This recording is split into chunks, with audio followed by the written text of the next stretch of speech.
આપનું સ્વાગત છે। ગુજરાતી સાહિત્ય પરિષદ અને સાંદીપની સાહિત્ય પર આયોજિત બાળરંજન રંગારંગ સભાનું સુંદર આયોજન રાજપીપળાની સરસ્વતી વિદ્યા મંદિર ખાતે કરવામાં આવ્યું હતું, જેમાં જાણીતા બાળ સાહિત્યકાર કવિ લેખક દીપક જગતાપ દ્વારા બાળકોને બાળગીતો, બાળ વાર્તાઓ અને બાળ કવિતાનું જ્ઞાન અને પઠન કરી સુંદર રજૂઆત કરી માર્ગદર્શન આપ્યું હતું। દીપક જગતાપે બાળકોને હાલમાં મોબાઈલના યુગમાં મોબાઈલનો ઉપયોગ ઓછો કરવા માટે વાત કરી હતી।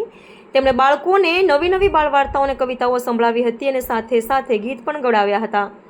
બાળકોની સાથે ગીતો ગાઈને ઝૂમી ઉઠ્યા હતા। ઘરમાં પરિવાર સાથે બાળ વાર્તાઓ, બાળ કવિતાઓ અને બાળ ગીતો ગાવા અને જ્યાં પણ આવી હરીફાઈ થતી હોય ત્યાં ભાગ લેવો જોઈએ એમ જણાવી, જ્યારે આજે દાદા દાદી કે વાલીઓમાં બાળ વાર્તા અને બાળ ગીતો સંભળાવવામાં રુચિ ઓછી થઈ રહી છે, ત્યારે બાળ વાર્તાઓ અને બાળ ગીતોના માધ્યમથી બાળકોમાં કલ્પના શક્તિ ખીલે અને બાળકો વાર્તા અને ગીતો વાંચતા ગાતા થાય એવું મહત્વ દીપકભાઈએ શિક્ષકોને સમજાવી સરસ મજાના બાળ ગીતો અને બાળ વાર્તાઓ બાળકા સમક્ષ રજૂ કરી હતી।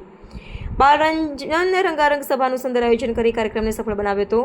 આ પ્રસંગે બાળ સાહિત્યકાર દીપક જગતાપ અને અતિથિ વિશેષ તરીકે પધારેલ જનકલ્યાણ સેવા ટ્રસ્ટના પ્રમુખ જ્યોતિબેન જગતાપનું પુસ્તક અને પુષ્પગુચ્છથી ટ્રસ્ટી મયુરભાઈ દવેએ ઉપચાર્ય હિનાબેન તળવીએ સ્વાગત કર્યું હતું।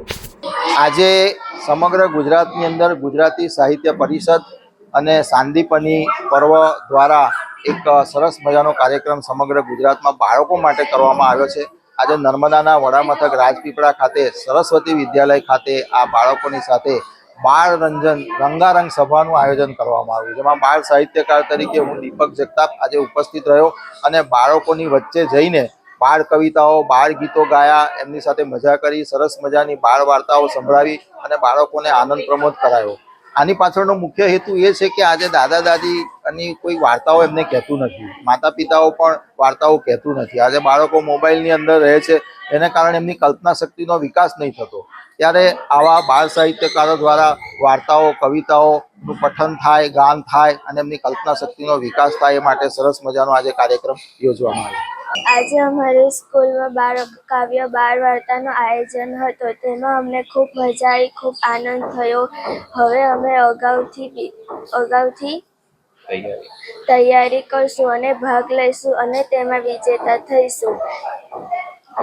આવી વાર્તાઓ અમે કોઈ દિવસ સાંભળી નથી, પહેલી વાર સાંભળી છે અને અમને ખૂબ મજા આવી। મારું નામ પ્રિયાંશુબેન અર્જુનસિંહ પરમાર તકસ્થી છે।